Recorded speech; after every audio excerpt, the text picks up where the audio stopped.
but the whistle goes down. New life for Sutton United. Sutton United from the National League are through to the last 16 of the FA Cup.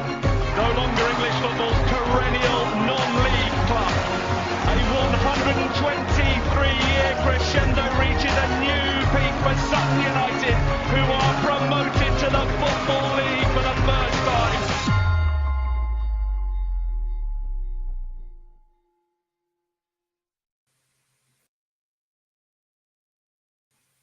Nice. And what happened there? Hello, welcome to the Sutton United Talk Time on podcast. It's the midweek social, not the Sunday service, as you're seeing on social medias, but never mind. A couple of guests for me today. Firstly, I'm going to introduce the guest who's been on a few times before and explain exactly what happened during that intro. Hello, Andy. How are you? Right. And I'm very well, but I especially enjoyed your little eye roll and head rolling when you heard the Dundo, it's the podcast guy. You were I witnessed it firsthand, didn't I? Yeah. It was, you repeated exactly the same words, but totally different tone. It was, I believe it was, oh my God, I don't believe it. And then you saw my face and you said, oh my God, I don't believe it. So same words, ever so slightly different meaning. But good to have you join us again. And also joining us today is Alex. Hello, Alex. How are you? Hi, Mike. Thanks for having me on, mate. No worries at all. Well, Alex, I'd arranged for you to come on already. And then I found out some interesting bit of information about you the other day. And Alex is now going to be known as the gift guy. This is this has gone straight on my CV. It's the biggest honour of my life. If you search Sutton United on WhatsApp, you will find a gif of me humping my fist after a hard-fought 1-0 win over Newport on Easter Monday. I don't even remember who put it. I was talking to someone and they put a Sutton United gif, and I was looking, going, "What the hell is this?" So I popped it out there, going, "Oh, guys, did you realise we had a gif?" Next thing, Alex has gone, "That's me." Yeah, my phone just started lighting up from various group chats, just saying, "Have you seen this?" I couldn't quite believe what I was seeing, but yeah, it's a special moment. So we started with the highlights, so we might as well go back a little bit.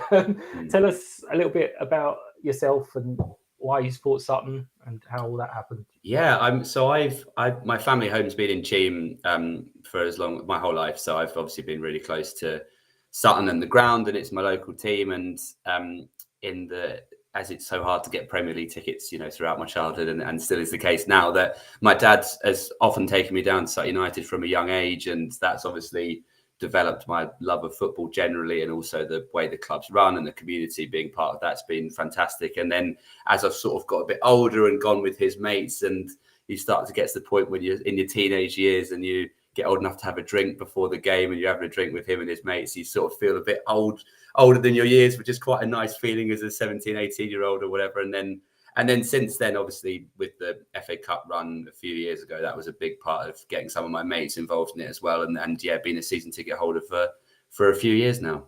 I love it. Excellent. That's exactly what they do. I think I said that to, I can't remember who it was again. Someone on Twitter said a message about, "Oh, Sutton United, really nice club." And I was like, yeah, be careful. Be careful. That's how they hook you in and track you. You can never escape. Because Andy and I think we're approaching 70 years between us, which is right, slightly more than me. Fair enough. Which is a worrying stat.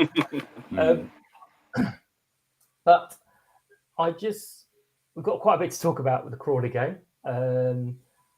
Firstly, I feel really, really bad because we have clearly ruined some Crawley fans' big day out because we didn't create an atmosphere. Yeah, they were not happy, were they? They have been very upset on Twitter all day because we didn't create an atmosphere. A couple of points. This is Crawley, and we've been there. So a surprisingly big crowd for a midweek. I have to say, I was a bit surprised when they announced it was over 3,000. I was like, they must be counting season tickets who aren't here, but I was reliably informed that we don't do that anymore. It's all the barcode, it's actual numbers through the gate, which makes this season's attendance even better, to be quite honest with you. What were your thoughts ahead of the game, Andy, if I come to you? So lineup announced, what were your thoughts? Well, after going to Barrow and seeing really the second of two quite abject performances. Newport, I thought we were terrible at Newport, absolutely terrible. That's more understandable. I was just thinking we're not going to be terrible three games running. It's not going to happen. And then I saw the team line up, and the things I thought weren't working at Barrow were replaced for this. So Will Randall coming in for Enzio, Beatman back in midfield. And just those little changes. I thought, yeah, this is going to be quite straightforward. Didn't really after 7 minutes, but yeah, I was pretty confident. Yeah, I mean, I did actually say, and I'm going to claim it absolutely. I'd said it was going to be a good game because the Leyton Orient game after Wembley was not very good. The Newport game after Wembley was not very good. So any of the new people thinking they'll try Sutton United have now all buggered off. And we produced a great game. But again, ahead of kickoff, Alex, what were your thoughts? Yeah, but similar to Andy, I actually went to the pre-match curry that the club were doing. So we had a little bit of insight from Matt and Bruce before the game, and Matt was basically saying that yes, the boys were all gutted after Barrow, and there had been a couple of knocks picked up. Andy mentioned the changes that we'd had, but actually they were pumped to have a game so soon afterwards and a chance to right the wrongs of Barrow. And also, we've been talking about this game in hand for such a long time. I think that he was sort of saying that the players were looking forward to getting on level on games and seeing it as a chance to pick up the points. But equally, there's pressure that comes with having that game in hand. We've said for so long, if we win our game in hand, we'll be right in there in the playoffs. And that, it would be very Sutton if the pressure got to them and there's a winnable game and we didn't end up doing it. So after 6 minutes to be 2-0 up was fantastic. I thought the lineup, I always look at the lineup and the first name I look for is Eastie in midfield. And when we don't have him, there's a bit of trepidation, I think. But I thought Ali, obviously he had his 2 goals, but he played fantastically last night. And another one I wanted to mention, I thought Donovan had his best game in the Sutton shirt that I've seen. I thought it was fantastic, the way he held the ball up. Unlucky to score, unlucky not to score a goal. A couple of chances in the second half. That run down the right-hand side and cut inside was excellent. But I thought generally he played really well and just such a professionally done job with the game in hand. I thought they should be really pleased. Yeah, no, I again, Eastie's one of those players, as you say, you look for. But I did mention to a couple of people near me, I wonder, has Eastie given Ali a few one-to-one lessons? Maybe because some of the fouls were definite Eastie-esque. The winning of the fouls, you mean? Yeah, absolutely. Yeah, it was like, clarify, not cheating or anything, just winning and drawing the foul, I think is the professional way of saying it. Obviously no Joe, but John has done. It's like he hasn't been out for that long. I think you could make a case. You could make a case to say that right back's our strongest position in the squad. Really, with the 2 we've got there, they are just fantastic. You can, as you say, you can sub each of them out, and they are completely at home in that position. I think Joe gives a little bit more attacking. Well, obviously 6 goals, but a little bit more attacking wise. That's state the obvious. And John was trying last night, and then suddenly he kind of realised, this isn't my game, and he just started playing as John Barden plays, and it was a lot better when he sort of did that properly. But yeah, those opening 6 minutes, how was that? In the queue for food, anyone? Our group is known to get there a couple of minutes after kickoff. But yesterday, because we were at this pre-match meal, we were there bang on time, and thank goodness we were. Andy, yourself, what did you think of the quick start? Yeah, I mean, actually, I thought because we before Ali scored, we actually had a really good chance, and I think it was a block shot or something like that, and the ball kind of drifted out, and I'm like, hang on, Ali's got this. He's got it. He's going to get this, and he just fired that cracker. I thought that was absolute quality. That's funny you say that, Andy, because I under my breath I said don't shoot. Did you say it in the second half where he skied it over the bar? Oh yeah. No, by then I was saying shoot for whatever you want. Yeah. So 6-7 minutes in, we're like, this could be a cricket score. And then our players proved how much they dislike us. because they decided, this is all too easy. Let's give them a few heart attacks, and decided to let Crawley sort of come back into the game a little bit. I mean, hindsight is a wonderful, wonderful thing because we can look back now and go, actually, it was never in doubt. But at the time, there was like, oh God, what's happening every time? I wanted half time, definitely. In the 10 or 15 minutes before half time, I was looking forward to the whistle. Yeah. Yeah. There was one shot. Oh no, I think that was second half at Dean. It was a good shot, but it was like literally he just snatched it out of the air, and it was like so nonchalant. But yeah, they were kind of. You had that horrible Sutton feeling, did you? That if they scored one, we could suddenly. And they should have scored one. Really, they had that one that in the first half that Dino saved, and then the lad put the rebound wide when the goal was not quite gaping, but it's a real chance to get a shot on target, and he stuck it wide, much to the disappointment of the passionate Crawley fans. Yeah. In second half, again, it's a bit more the same. And it was obviously they won the toss and they had us playing the wrong direction each half, which is annoying, but still. Worked out well for them.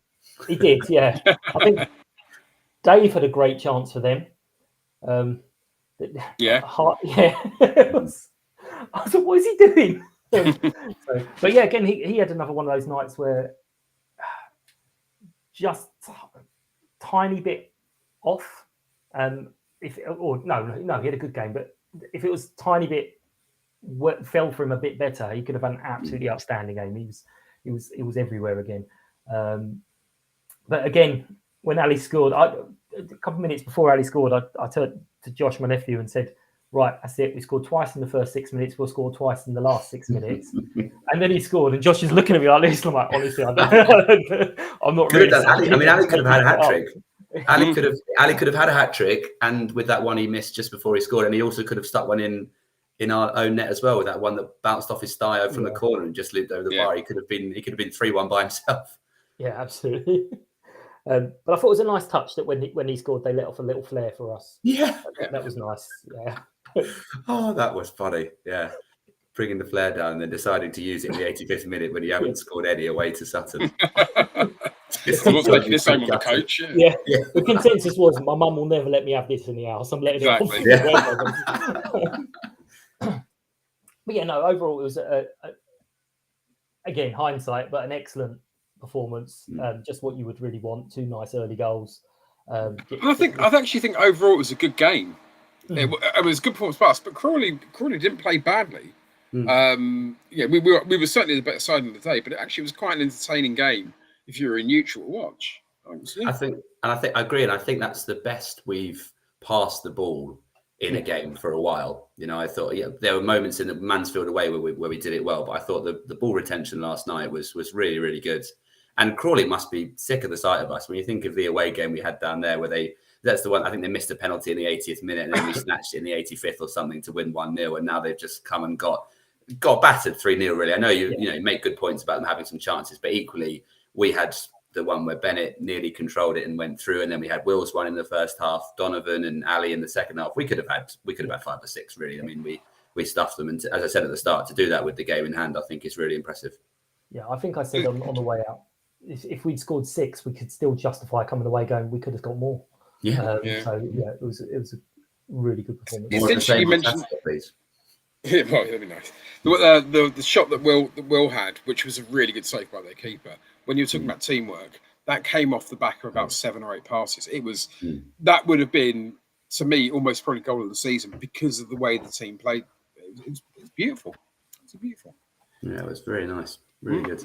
Right, so there's a couple more points I want to say about the game, but while I remember, let's have your Player of the Day nominations. I'll go with 4. So Ali's there, first of all. That's a nice, easy one. I'd chuck Donovan in there as well. I thought Donovan led the line really well. It just the way, he's not physically massive, but the way he gets in front of defenders and holds the ball up when it's bouncing up around him with these massive centre backs behind him. I think the way he does that and then often rolls them and creates chances, I thought was great. Yeah. Andy? I have to say Richie Bennett. Richie Bennett makes me laugh, actually. As well as, he's just, without using a rude word, I'm going to use a rude word. My name for him is Shithouse. Because that's exactly how he plays the game. He's absolutely hilarious, but he gets stuck in, and his work rate is just constant. There was one bit in the second half when he was kind of injured on the floor, kind of catching his head, and Sarah was standing next to me, and she's going, "Oh, he's on the floor." I said, "Don't worry, it's Richie Bennett. He'll be fine in 10 seconds." Off he goes. You know, he definitely uses the whole kind of gamesmanship really, really well. And I just thought, I mean, he deserved that goal. That goal was pretty smart. He could have got another one.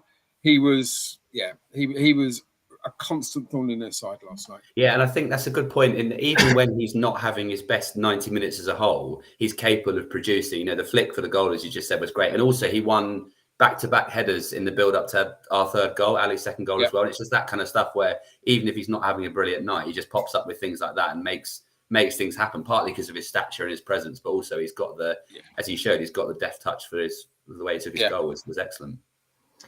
Excellent.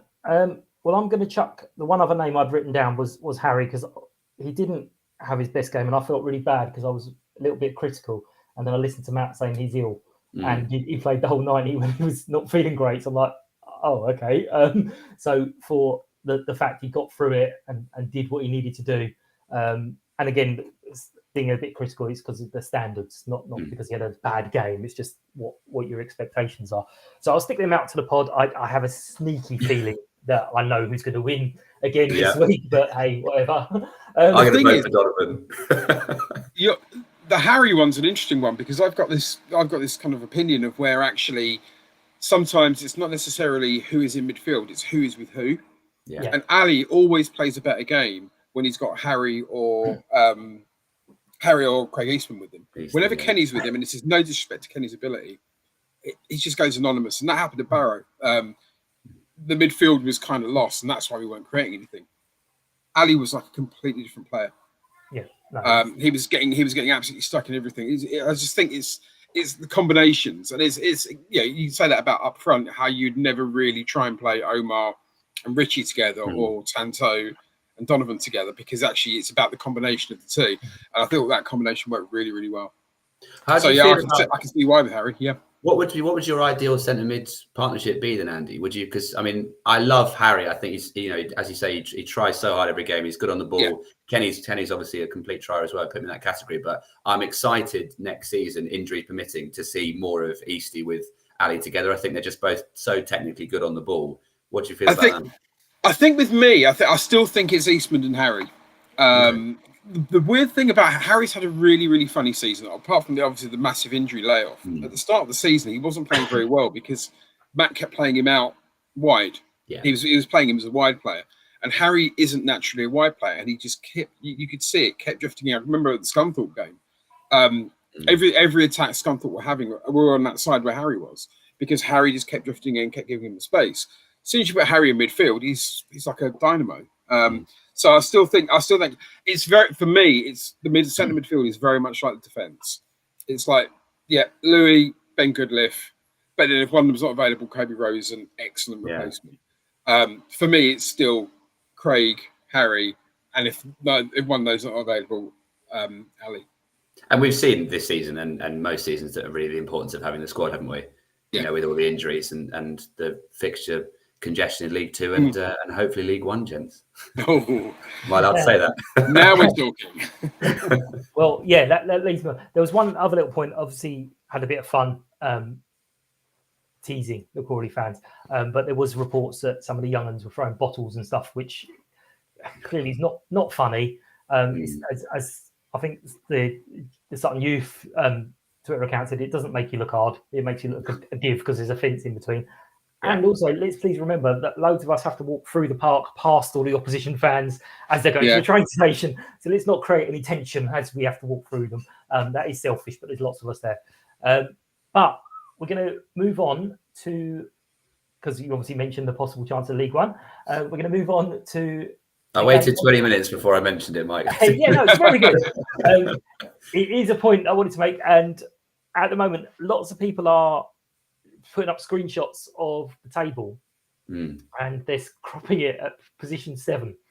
And I'm like, okay, but we could finish somewhere between 3 and 10 at the moment. So I know it's unlikely and everything, but it is still possible.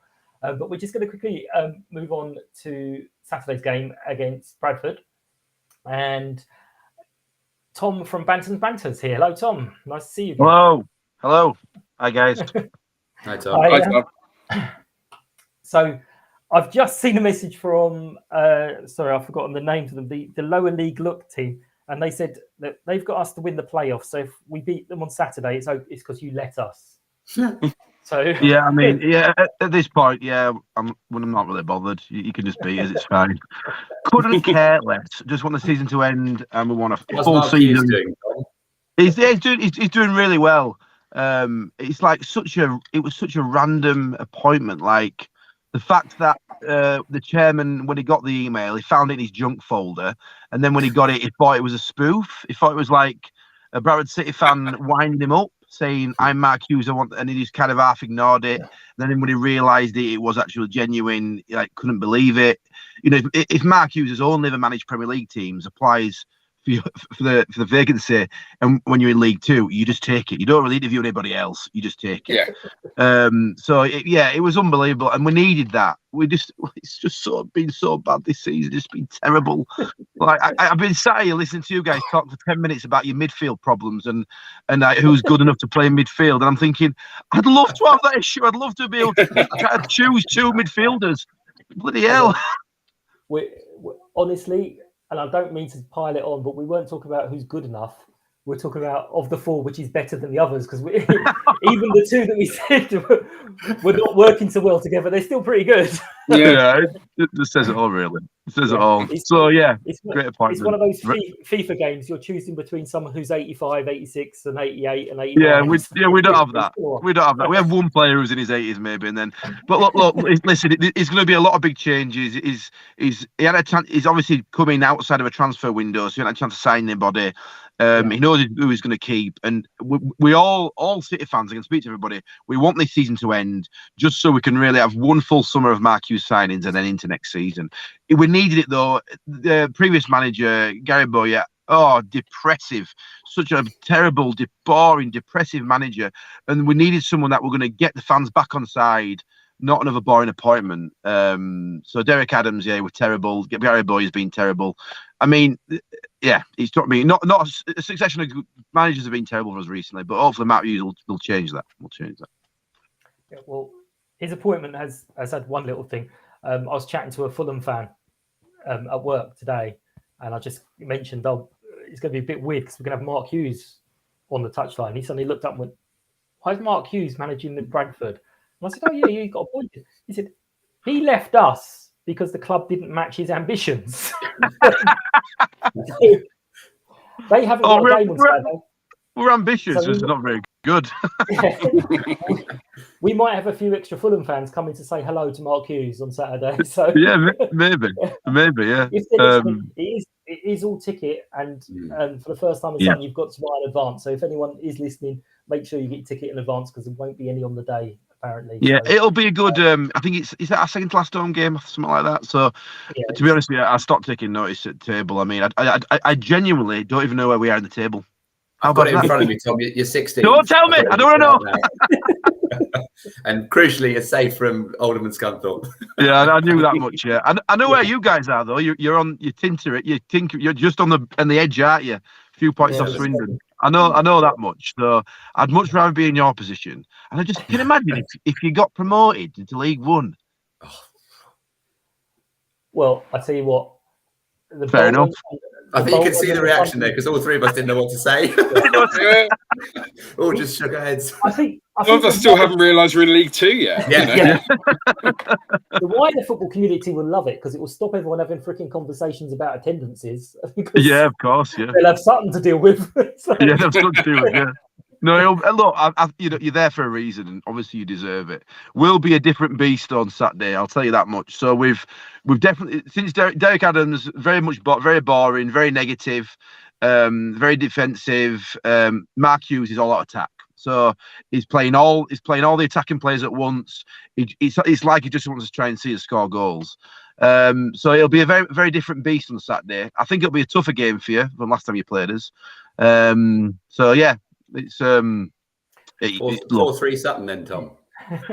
Maybe like last night, like Man City, Real Madrid, you mean, just like a similar similar standard of football as well. I'm sure not sure. I'm sure it will be. Yeah. So yeah, we will be a different beast. We seem to be going forward very well at the moment. I think we've got a different goalkeeper. We've got an excellent goalkeeper at the moment. A lad called Alex Bass, who's from on loan from Portsmouth. Unbelievable goalkeeper. Although saying that, he did cock up on a goal last week when we won. But up until that point, he's been making some amazing saves, which is and been keeping us in games really. Probably to be fair, a lot of the reason where we are now is to do with his sort of last gasp saves, which has led us to a draw or a 3 points very rarely. I think if those had gone in against the Wolves goalkeeper, we'd have been a lot more of a relegation battle than we are, unfortunately. So you mentioned Saturday because I wasn't at the game with the trip to Barrow. That was way too far for me. You didn't miss much. But I was watching Twitter, and obviously you guys took, like us, I think you took 2 goals really early. And I saw loads of Scunthorpe fans being like, "Oh God, this could be 10." And then I saw some Bradford fans saying we were awful after that. Yeah, literally the first 5 minutes, 10 minutes was unbelievable. And if we play, honestly, if that same team played like that for 90 minutes every week, we would win the league by God knows how many. It would be unbelievable. It was crazy. It was like, oh my God, it's happened. The Mark Hughes effect has kicked in. And then after 10 minutes, they were like, oh, that'll do. 2-0. Let's just revert back to what we were before. And then we were kind of clinging on a bit then. But we needed that 3 points. Overall it's been a terrible season. And like I said before, we're kind of waiting for it to end. And as much as, I love coming on and helping you guys out with the podcast, I mean, we could be playing anybody on Saturday. I mean, I'm still debating whether to go, to be honest with you. Well, in fact, I got offered an away ticket and I would have gone because it's a ground I've never been to. Mm-hmm. Obviously, I've never been to it. Yeah. So, and then I was like, yeah, but let's not forget I'm going to watch Bradford against Sutton. And I know they're going to want to win. And I don't know. That's a funny one. Yeah, you should come see the ground. What's the attendance? What's like the capacity? Sorry, just over about four something, isn't it at the moment? I think officially it's just over 5,000. I think to be honest with you, Tom, we never get that. Yeah, that's brilliant. The away end, I don't know how many we've. I don't know if it's going to be ready. So the away end was done up for this season to get to the capacity. And this work's ongoing, so I think it still might be less than 500 tickets available. The terrace, I'll give you an update on that one. The terrace basically is going to be ready, but the council will not be able to approve it in time for Saturday's game. Yeah, brilliant. So it's basically going to be 400 and something seats. That's it. Yeah, fair enough. Yeah, because I thought we only had 3. It might be 400. Maybe I've read it wrong. So if you're looking to get a ticket, then it was great. However, we're in a situation where there's not like me, not many people are bothered about travelling. You still get the diehards. You still get a 500 diehard, no matter where they go, no matter who we are. We do travel and support usually quite well. They'll go wherever, and a lot of them won't have been to Sutton, you see. So it'll be one to tick off. So I was very lucky to get off the ticket, but I don't think I'm gonna take it. So. You'll regret that next season when we're not there too. I know. You know what? Out of everybody, I want you guys to go because I love like a bit of a fairy tale thing. It'd be great for you. I remember speaking early in the season, and I can't remember where we were. I think we were still mid-table, and you were kind of doing all right, but you were kind of surprised. And to see you still there and in it, I'd out of everybody, I think I'd like you guys. I don't know. I just got a soft spot for like the underdog, and you've carried on that momentum, which is really key. And League One's just going to be mental. We've been, dreaming about getting like League One for years. We're like the opposite of you guys. We, as fans, we always think we've changed a bit recently. But we always thought we should be in a higher league. We should be getting promoted out of League Two. We should be getting promoted every single week. And our mentality's had to change. We're a League Two club for a reason, because we're in League Two and we've been here year after year after year. So as our expectations got to change as fans, and our mentality's got to change as fans. If we're going to turn around the club fully and actually get promoted, you guys are just on the crest of a wave still. So I am rooting for you. I mean, I still want to beat you on Saturday. If we can beat you on Saturday and you still manage to get to the playoffs, then I'll be happy. It's really tight at the moment. I think Like I said, we can still finish 3rd or 10th at the moment. Yeah, it's mental. It's mental. Really, really bizarre. And the fixtures that other teams around us have got to play each other they're amazing as well. I mean, you look on Saturday, it's Northampton are playing Exeter, I think, are they? Or sorry, Exeter, Port Vale, and then you've got Salford and Mansfield are playing each other. Port Vale have got to play Newport. So there's loads of variations. Everyone's playing each other. It's so up for grabs. But what is utterly ridiculous is if we now finished 8th or 9th, we would have a feeling of disappointment. Yeah, but then that's if we were offered 8th or 9th at the start of the season, we would have pissed ourselves laughing. Yeah, all right. We've experienced to go down comfortably, and rightly so. You know, having just come out of the National League for the first ever time, we're completely comfortable. And weirdly, League 2 is going to be tough next year. It's looking like Wrexham, Stockport coming up. Yeah. So, and both very good teams. Maybe even Halifax. That'd be great if Halifax came up for us, a good local derby. But yeah, so it's not going to get any easier in League 2. Definitely not. Well, I don't know. AFC Sutton are coming down. Yeah, and Wrexham are trying their best to blow it as well. So don't. Yeah, they are. They're on a mission, aren't they? Just to try and really. They always do. They've got a Wales match to watch on the final day, so they don't want. It clashes, doesn't it? Yeah, that's the excuse already done there. But anyway, yeah, we're really looking forward to it. It'll be nice for us again to be hosting a club that for years we were never on the same. Well, not even the same postcode. We were like, maybe we might get them in the cup once, but to play in the league and going in potentially as favourites is just absolutely, well, it's mental. And we keep saying it every single podcast. I keep saying it's mad and weird. But yeah, we're really looking forward to it, and especially as our last home game of the season. And also, if anyone is listening, it's also Matt's 3rd year anniversary, I think, on Sunday. So it'll be a very good moment. 3 years, wow, that's good. Good for him. I know, 3 years. It's unusual these days, isn't it? It's unusual. And he's like something like the 15th longest serving, or last time I checked, 15th longest serving EFL manager after just 3 years. Don't surprise me. I think we've had 5 managers in the last 2-3 years. Something stupid like that. There's no stability. We want stability. You know, Mark Hughes, even if he doesn't do it next year, give him another year. If he's happy, we're happy. And they need to give him 2 years, 3 years. Don't just expect him to do it in 1 year. Let him change the whole team around and then the club as a whole. He knows how professional football clubs at Premier League level are run. Backroom staff, training, facilities. So use that experience and get, don't just take him for his manager, his coaching skills. Take all his other experience as well. And I think the club are doing that. I think they are. I think that's what Watford are planning on doing with Uncle Roy. He's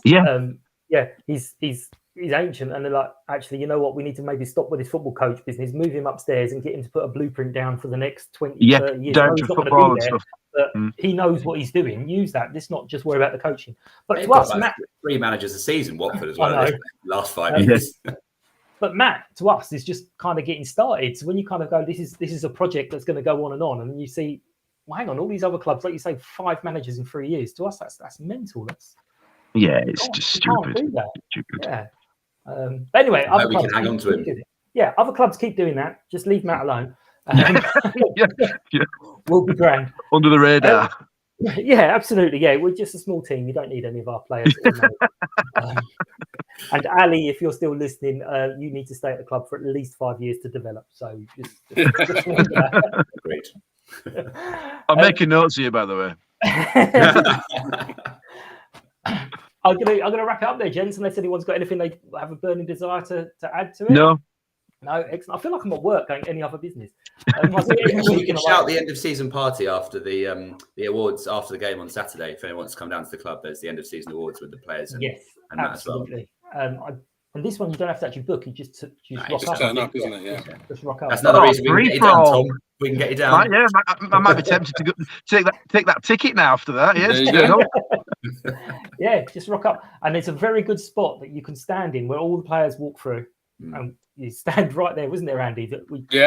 We randomly stood in a spot and every player went past and we're like, oh, hiya. Right, shake it hands. I don't know if I mentioned Craig Dundas said, hey, it's the podcast guy. I think I might have mentioned that. I don't know. No, I don't think you have. You click onto that, Mike. Yeah, you click on that one. Absolutely. Yeah, I messaged him after the game and said, look, can you please send me a sound recording of that, because it's going to piss off so many people. And he did. Like, No way. Brilliant. That's good. Good for you. Oh, good if it's going to annoy people, have it. Yes, love it. Yeah. Excuse me. Yeah. Sorry. So, everyone, tag me on the social media if you want to say hello. It's at Sutton Podcasts, and I'll put obviously the link to the guys who are on today, so you can follow them for more hilarity. And More gifts. More gifts. The gift guy. Always more gifts. But thanks for listening. Thanks for your time, gents. It's been real pleasure, and might see you on Saturday, Tom. If yes, not, maybe. We'll say hi on Twitter. Yeah, good luck to the rest of the season as well. I'll be rooting for you. I really will. So, Lovely. Cheers, guys. Thanks a lot, mate. Cheers, See you guys. later. Thanks, guys. Take care. Take care.